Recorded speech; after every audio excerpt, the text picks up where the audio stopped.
SR shopping mall తో సంక్రాంతి లక్ష్మి మీ ఇంటికి పండగ కళ సరికొత్త కలెక్షన్స్ మీకోసం ఎస్ఆర్ షాపింగ్ మాల్ అందరికీ సంక్రాంతి శుభాకాంక్షలు. Welcome to Suman TV. మనతో పాటు ప్రముఖ హైకోర్టు న్యాయవాది, ప్రముఖ సామాజిక ఉద్యమకారిణి రమ్య గారు ఉన్నారు. వెల్కమ్ రమ్య గారు. నమస్తే అండి, శ్రీనివాస్ గారు. రమ్య గారితో ఎప్పుడు కూడా ఆమె సామాజిక సమస్యలపైన ఎక్కువగా టీవీ డిస్కషన్స్ మనం చూస్తూ ఉంటాం. ఇప్పుడు సుమన్ టీవీలో మొట్టమొదటిసారిగా చిరంజీవి గారు అంటే అందరివాడు 7 వసంతాలు పూర్తి చేసుకున్నారు. 70 సంవత్సరాలు పూర్తి చేసుకుని మనశంకర వరప్రసాద్గా జనవరి 12 మన ముందు రాబోతుంది. అటు సినిమాలు రాజకీయాలు రెండు కూడా మెప్పించారు.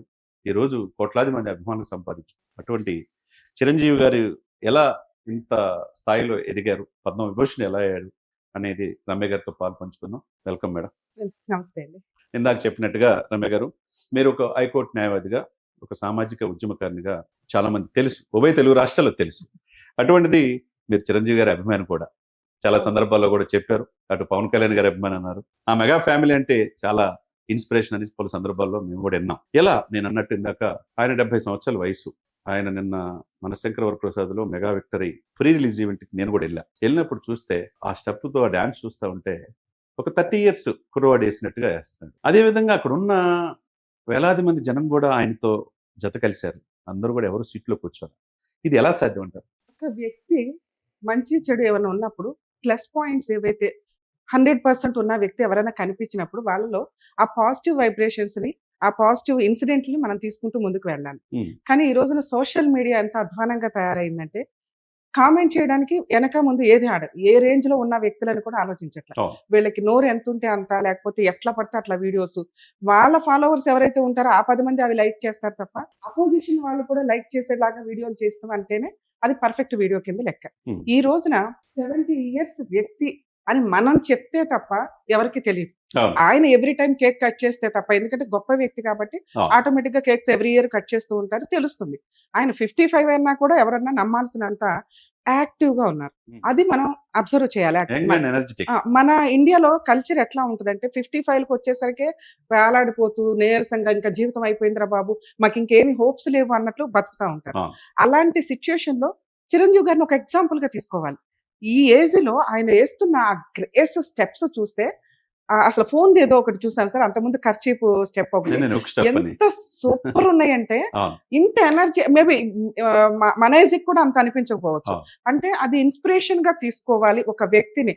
ఆయన ఈ రోజు మనం ఇన్స్పిరేషన్ గా తీసుకోవడం కాదు, ఆల్రెడీ 45 years నుంచి ఎన్నో రకాలుగా మనకి మూవీస్ ద్వారా మంచి విషయాలను చెప్పుకుంటూ వచ్చారు. ఎలా స్వయం కృషితో ఎదగాలని కానీ, లేకపోతే ఒక సమస్య వచ్చినప్పుడు ఒక ఛాలెంజ్ తీసుకొని ఏ రకంగా ముందుకెళ్లాలని కానీ, ఇట్లా ప్రతి విషయంలో కుటుంబ విషయాలు, సామాజిక విషయాలు, పౌరాణిక విషయాలు కానీ, ఏది ఎన్ని రకాలుగా చూసినా మూవీస్ లో పాజిటివ్ వైబ్రేషన్ తోటి జనాల్ని అట్లా కట్టిపడేసిన వ్యక్తి. ఈ రోజున అలాంటి ఒక మహా శిఖరాన్ని, ఒక ఎవరెస్ట్ శిఖరాన్ని కావలప్పుడు పనికిరాని వాళ్ళు వీడియోలు చేసుకుంటూ కామెంట్ చేస్తూ ఉంటారు. అవి అసలు అవి ఉండొద్దు. నేనేమంటానంటే ఒక ఒపీనియన్ ఎక్స్ప్రెషన్ అనేది ఆనెస్టీగా ఉండాలి తప్ప పొలిటికల్ బ్యాక్గ్రౌండ్ అని తీసుకొని వచ్చో, లేదా పవన్ కళ్యాణ్ గారిని టార్గెట్ చేస్తూనో, ఈయనకున్న టాలెంట్ నో, ఈయన ఏజ్ నో ఇన్సల్ట్ చేయదు. ఎందుకంటే ఆయన ఆల్రెడీ ప్రూవ్ చేసేసుకున్న వ్యక్తి. ప్రతి ఒక్కరు కూడా కదండి, ఎక్కడో ఉంటారు పనికి మాలిన 1-2 పర్సన్స్ ప్రశ్నించేవాళ్ళు, ప్రశ్నార్థకమైన వాళ్ళు, లేకపోతే వెనకాల ప్రశ్నే లేనోళ్ళు. వీళ్ళంతా ముందుకొచ్చి ఎట్లా అంటే, ఇక ఇప్పుడు మూవీ రిలీజ్ అవుతుంది కదండి, 1-2 days లో రిలీజ్ అవుతుంది. ఇక ఇదే టార్గెట్ గా కూర్చుంటారు. నిజంగా అది ఒక పాపం కిందే లెక్క. ఒక మంచి వ్యక్తిని మనం ముందుకు తీసుకువెళ్లాల్సిన అవసరం, మనం తీసుకెళ్లాల్సిన లేదు సార్, ఆయన మనల్ని తీసుకెళ్తున్నారు ఆ మూవీ ద్వారా. మనము ఒక కష్టంలోనో ఒక బాధలోనో ఉంటే ఒక మూవీ రిలీజ్ అవుతుందంటే అదో పాజిటివ్ వైబ్రేషన్.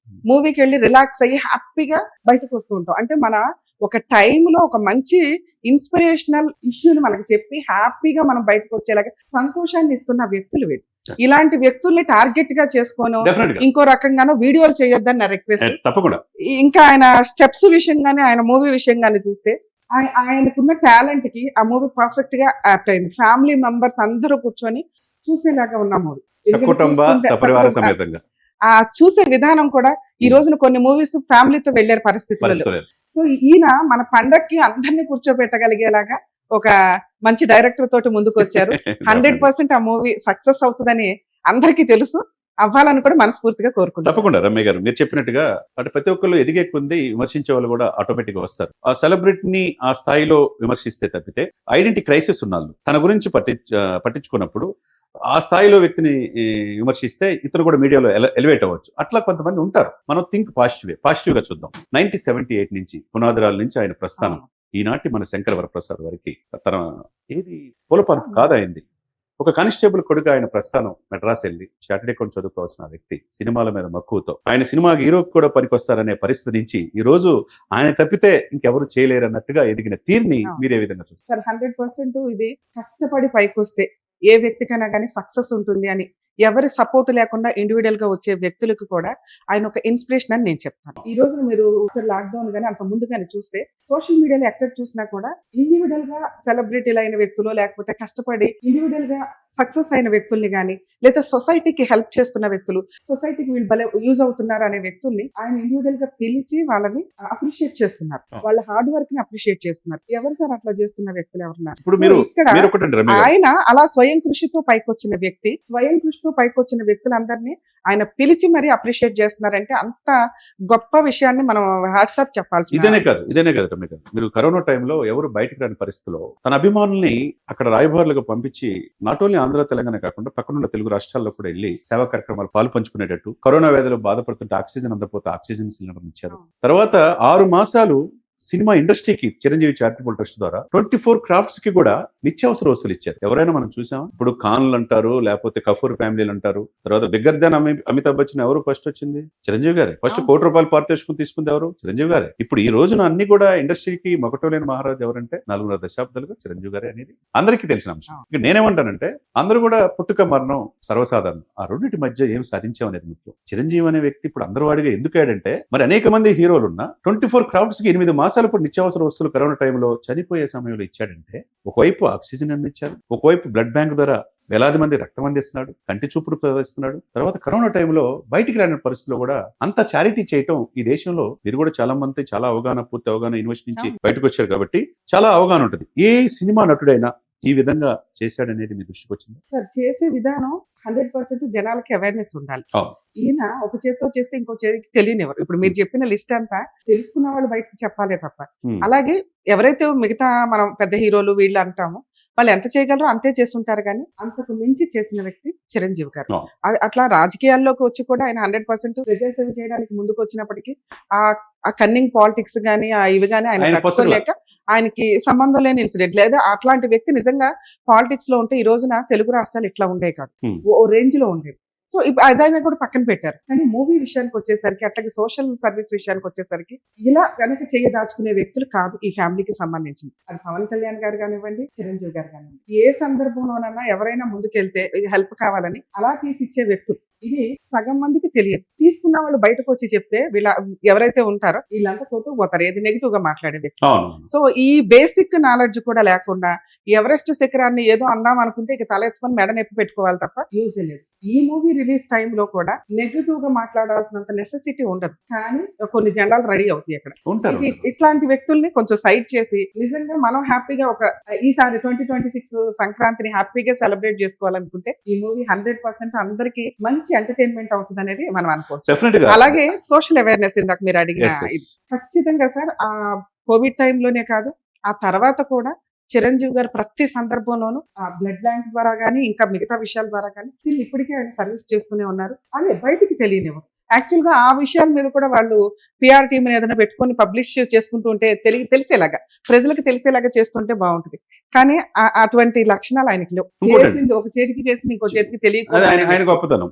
ఇంకోటి మన కోతవేటు సుమన్ టీవీకి ఆపోజిట్ లో బ్లడ్ బ్యాంక్ ఉంటుంది. దాన్ని ప్రారంభోత్సవానికి అబ్దుల్ కలాం గారు వచ్చారు. అబ్దుల్ కలాం గారు మీరైనా నేనైనా మన అందరికీ స్ఫూర్తి ప్రదాత. 67 యూనివర్సిటీలు డాక్టరేట్లు పొంది అటువంటి అబ్దుల్ కలాం గారు ఆయన చనిపోయినప్పుడు రజనీకాంత్ గారు ఒక మాట అన్నారు, అన్నిటికంటే ఈ డాక్టరేట్లు ఇవన్నీ కాదు, ఆయన జీవించిన కాలంలో మనం జీవించుంటూ గొప్పతనం అన్నాడు. అట్లనే చిరంజీవి గారు నిజంగా ఇంత స్ఫూర్తి ప్రదాత అయ్యి తనకి వచ్చిన దాంతో నాకు కావాల్సిందంటే దేవుడు ఎక్కువ ఇచ్చాడు, ఇక సమాజం కోసమే నా జీవితం అంకితం అంటున్నాడు. అటువంటి వ్యక్తి పద్మవిభూషణుడు 6 ఫిల్మ్ఫేర్ అవార్డ్స్ వచ్చినాయి. తర్వాత మొన్న గిన్నిస్ బుక్ రికార్డ్ ఆయన స్టెప్స్ వచ్చినాయి. ఇవన్నీ చూస్తే ఎప్పుడు కూడా చెడు చెవిలో చెప్పండి, మంచిని 10 మందిలో చెప్పండి అంటాడు. మరి ఆయనకే ఎందుకు ఈ విమర్శలు అంటారు? అదే సార్, ఈ రోజున ఒక గొప్ప స్టేజ్కి వెళ్ళటానికి ఎంత కష్టపడినా స్టెప్ బై స్టెప్ వెళ్ళే స్టేజ్ లేదు. బూతులు మాట్లాడినా సెలబ్రిటీలు అయిపోతున్నారు, పిచ్చి పిచ్చి వీడియోలు చేస్తూ సెలబ్రిటీలు అవుతున్నారు. సెలబ్రిటీ తనానికి ఒక వాల్యూ లేకుండా పోయింది. ఒకప్పుడు చిరంజీవి గారు అంటే ఒక దేవుడు లాగా, అసలు ఆ ఫోటో కనిపించినా చాలు అనే స్టేజ్. ఉమ్, అటువంటిది ఈ రోజున నేను నేను కూడా సార్ని కలిసానండి, చిరంజీవి గారిని. ఉమ్, యాక్చువల్ గా నేను సుమలత గారితో మా టీవీలో ఒక ప్రోగ్రామ్ చేసేదాన్ని. పక్కనే మీలో ఎవరు కోటీశ్వర్లు అనే ప్రోగ్రామ్ జరుగుతుండేది ఒక 15 ఇయర్స్ బ్యాక్ స్టోరీ. ఆ రోజు సార్ వాళ్ళ మదరు మా వీడియోస్ చూస్తూ సుమలత గారు, రమ్య గారు ఇట్లా ఒక ఐడెంటిఫికేషన్, అంటే ఆ ఏజ్ కి నాకు చాలా గొప్ప. ఉమ్. అలాంటిది సార్ని కలిసి ఒక ఇన్సిడెంట్ వస్తే ఎంత హ్యాపీ ఫీల్ అయినంటే, ఆయన డౌన్ టు ఎర్త్ మాట్లాడుతున్నారు. ఇంకా అసలు ఆయన దగ్గర నేర్చుకోవడానికి అదో పెద్ద పుస్తకం ఒక రకంగా. ఎంత పొలైట్ గా Dictionary. మాట్లాడారంటే అసలు ఆ టైం స్పెండ్ చేసిన విధానం కానీ, మాట్లాడిన విధానం కానీ, ఇందాక మీరు చెప్పినవి ఎప్పుడు కూడా మన గురించి మనం మంచి చెప్పుకుంటే చాలు, చెడు గురించి మనం మాట్లాడుకోవాల్సిన అవసరమే లేదు. ఇలాంటి చీడ పురుగుల్ని అసలు పట్టించుకోవసరం లేదు. ఆయన దగ్గర నుంచి నేర్చుకోవడానికి పోల్డంత ఉంటుంది జనాలకి. ఆ టైం ఉండాలా, ఆ నాలెడ్జ్ ఉండాలా ముందు. అట్లాంటి ఒక శిఖరం మన గురించి ఒక సెకండ్ ఆలోచిస్తూ మాట్లాడుతున్నారంటే అది ఎంత గొప్ప విషయం అండి. ఇకపోతే నిజంగా అండి, మీరు అన్నట్టుగా మీరు ప్రముఖ ఐకాట్ న్యాయవాదిగా, తర్వాత సామాజిక ఉద్యమకారునిగా బిజీ షెడ్యూల్లో చిరంజీవి గారి గురించి ఇంత మీ మనసులో ఇక ఇన్స్పిరేషన్, అంటే చిరంజీవి గారికి ఇంత మీరు అభిమానించడానికి కారణమైన సినిమా ఏదంటారు? సార్ చాలా సినిమాలు ఉన్నాయి సార్. 157 లో ఇది అని అట్లా చెప్పగలుగుతాం. ఎందుకంటే ఆయన ఏదో ఈ సినిమా బాగుంది, ఈ సినిమా బాగాలేదు అని చెప్పడానికి లేదు. 10 రకాల ఫీల్డ్ తీసుకుంటే ఆయన మూవీస్ చేసిన వాటిల్లో అన్నిట్లోనూ చాలా మంచి మూవీస్ ఉంటాయి. అలా ఉండబట్టి ఆయన మెగాస్టార్ అయ్యారు. ఈ రోజున కొన్ని వేల కోట్ల మంది మనసుల్లో స్టిల్ ఆయన ఒక దేవుడి కింద పూజించే విధంగా ఉన్న వ్యక్తి ఆయన. చివరిగా మనశంకర వరప్రసాద్లో అనిల్ రావుపూడి ఇప్పటి వరకు 6 సినిమాలు డబుల్ హ్యాట్రిక్, అంటే సక్సెస్. ఆయన అపజయం అనేది లేదు. చిరంజీవి గారిని స్ఫూర్తిగా చూస్తా ఎదిగాడు. ఆయనతో అన్ని ఆహాభావాలు దీంట్లో పండించినట్టు కనపడుతుంది. ఇంకోవైపు విక్టరీ వెంకటేష్, వీళ్ళిద్దరూ డ్యాన్సులు నెక్స్ట్ నభూతో నభవిష్యత్తు ఉన్నాయి. మీరన్నట్టు భార్యాభర్తల మధ్య ఏదైనా విభేదాలు వచ్చినప్పుడు ఆలకలుపలు అవన్నీ కూడా నయనతార ఈయనిద్దరు కాంబినేషన్ చూస్తున్నాం. ఇంకోవైపు నిర్మాతలు ఎక్కువైపు చూసుకోవాలి. చిరంజీవి గారు కూడా తన కూతురు హ్యాపీగా సెటిల్ అయ్యే సమయంలో కష్టపడి నిర్మాతగా మారిన తీరుని, సుష్మిత గారిని కూడా మనం చూసాం. గోల్డ్ బాక్స్ సాహు గారి పట్ల ప్రశంసించిన తీరు ఎట్లా, ఇది అందరికీ వస్తుంటారా ఈ అవకాశం? ఒక నిర్మాతగా తండ్రిని చూస్తా పెరిగిన అమ్మాయికి, సుష్మిత గారికి ఈ రోజు ఈ సినిమా డెఫినెట్ గా సక్సెస్ ఇస్తుంది అని అనుకుంటున్నారు మీరు? 100% సార్. ఎందుకంటే మన ఆడియన్స్ ఎప్పుడు కూడా ఫ్యామిలీ ఎంటర్టైన్మెంట్స్ ని 100% యాక్సెప్ట్ చేస్తారు. దానికి ప్రూవ్ చేసుకున్న వ్యక్తి అనిల్ రావుపూడి గారు, డైరెక్టర్. మంచి వ్యక్తి. ఎందుకంటే లాస్ట్ సంక్రాంతి కూడా ప్రజలు ఒక రేంజ్ లో ఎంజాయ్ చేశారు అంటే అప్పుడు వెంకటేష్ గారితో తీసిన మూవీ, అలాగే ఇప్పుడు ఇది. సో వీటిల్లో వాళ్ళ అమ్మాయి ఎవరైతే సుస్మిత గారు బయటకు వచ్చి తన ఏదైతే సంపాదించిన దాచుకున్న డబ్బులు ఉన్నాయో మొత్తం ఇన్వెస్ట్మెంట్ పెట్టినట్లే లెక్క.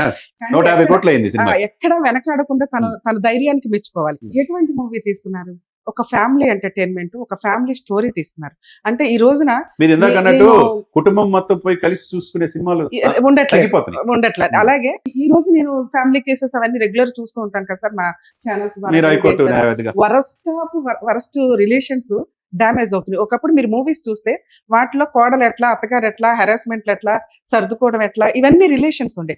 ఈ రోజున అవి లేనే లేవు. పొడుచుకోవడం ఎట్లా, బ్లడ్ చూపించి అసలు ఆ రిలేషన్స్ కి సంబంధించిన మూవీలే అంతరించి. ఇప్పుడు కుటుంబ విలువలు అంటే మీరు పవన్ కళ్యాణ్ గారు గెలిచిన తర్వాత, ఈయన పవన్ గారు తుఫాన్ అని మోదీ గారు అన్న తర్వాత నెక్స్ట్ ఎవరి దగ్గరికి వచ్చాడు? తండ్రిలాగా సమానంగా భావించే చిరంజీవి గారికి వచ్చినప్పుడు కాళ్ళకి నమస్కారం పెట్టినప్పుడు వాళ్ళ భార్య అన్నా లెజును ఆయన చెప్పులు తీసి చేతిలో పట్టుకున్నప్పుడు ఇది కదా మన సంస్కృతి, రిలేషన్స్, ఇది కదా మన కుటుంబ వ్యవస్థ అని తెలిసింది. అది ఎంతవరకు ఉంది చెప్పండి? అదే ఆ ఫ్యామిలీలో కొన్ని ఇన్సిడెంట్ చూస్తే అదొక ఇన్స్పిరేషన్ గానే అనిపిస్తుంది. ఎవరు ఏదన్నా గానీ చిరంజీవి గారు ఒక మహాశక్రం. అలాగే సుస్మిత గారు ఎవరైతే ఇప్పుడు ఫ్యామిలీకి సంబంధించి ఆవిడ 100% అంత ఇన్వెస్ట్మెంట్ పెట్టి మూవీ తీస్తున్నారు, దానికి 100 రెట్ల ఎక్స్ట్రా రావాలని నేను మనస్ఫూర్తిగా కోరుకుంటున్నానండి. ఎందుకంటే అది తనకు ఒక బూస్ట్ లాగా అనిపిస్తుంది. ఒక మంచి మూవీస్ తీయడానికి ఒక మంచి నిర్మాత మనకు ముందుకు వచ్చినట్టు, ప్రొడ్యూసర్. అలాగే అనిల్ రావుపూడి గారు ఆల్రెడీ ప్రూవ్ చేసుకున్న డైరెక్టర్. ఇది ఇంకొక మైల్ రాయి అవుతుంది ఆయనకి సక్సెస్. చిరంజీవి గారి గురించి చెప్పనే అవసరం లేదు సార్. ఇది ఈ రోజున కొన్ని కోట్ల మంది ఆనందపడే మూవీని ఆయన ఇస్తున్నారు. ఆ బ్లెస్సింగ్స్ తోటి ఆయన ఇంకా ఎక్కువ కాలం బతికి మనల్ని ఇలా ఎంటర్టైన్ చేయాలని ఆయన అటువంటి ఆరోగ్యాలతో ఉండాలి. అదే సమయంలో మీరు అభిమానుల కోరిక కూడా, ప్రపంచవ్యాప్తంగా అభిమానులు ఆయన భారత రత్న కావాలని కోరుకుంటున్నారు. అది సాధ్యం అవుతుంది? 100% అవుతుందండి. ఎందుకంటే సోషల్ మీడియాలో వచ్చే ఫేక్ విషయాలకు సంబంధించి ఎవరు పట్టించుకోరు, లెక్క కూడా చేయరు. అదొక సైకిక్ మెంటాలిటీ ఉన్న వ్యక్తులు. ఈయన ఈయన already చేసే ఎంత సేవా prove కార్యక్రమాలు. ఈయన చేసిన సేవా కార్యక్రమాలు గానీ, తీస్తున్న మోటివేటివ్ మూవీస్ గానీ, మనల్ని ఎంటర్టైన్ చేస్తున్న విధానం గానీ, సోషల్ వర్క్ గానీ, Hmm. ఇవన్నీ కూడా ఖచ్చితంగా ఆయనకు అవార్డు రావడానికి అసలు రావడం కదా, నెక్స్ట్ ఇయర్ ఖచ్చితంగా కన్ఫర్మ్ అయ్యే అవార్డు కింద లెక్క అది. తప్పకుండా అండి. దాని మీద మనం ఇంకో ఇంటర్వ్యూ చేసుకోవచ్చు ఖచ్చితంగా. థ్యాంక్ యూ అండి. థ్యాంక్ యూ రమ్య గారు. థ్యాంక్ యూ శ్రీనివాస్ గారు. చూశారు కదండి, ఆమె చాలా బిజీ హైకోర్టు అడ్వకేట్ గా, సామాజిక ఉద్యమకారినిగా రమ్య గారు ఉంటారు. ఆమెకు కూడా చిరంజీవి గారి స్ఫూర్తి అంటే, చిరంజీవి గారి గురించి చెప్పిన మాటలు మనం వింటే డెఫినెట్ గా ఈ నూతన సంవత్సరంలో గుడ్ న్యూస్ అభిమానుల కోరిక కూడా ఆయన భారతరత్న, అంతకంటే అత్యున్నతమైన అవార్డు ఏమి లేదు. ఆయన సాధించలేనిది ఏమీ లేదు. ప్రజలకి ఏమి చేయాలో నేర్పారు. అభిమానులు అంటే గులాం కొట్టుకోవడం కావచ్చు, పేపర్లు ఎగరేయటం కాదు, పాలాభిషేకమే కాదు. సామాజిక స్పృహ, ఒక విజేత, ఒక స్వయం కృషి, ఒక హిట్లర్, ఒక స్టాలిన్, నేడు మనశంకర వరప్రసాద్. అటువంటిది ఎప్పుడు కూడా ఆయన నిండు నూరేళ్లు ఆయుర్వేదంతో ఉండాలని, మనశంకర వరప్రసాద్ ఈ నూతన సంవత్సరంలో సరికొత్త రికార్డులు సృష్టించాలని మనస్ఫూర్తిగా కోరుకుంటున్నాను.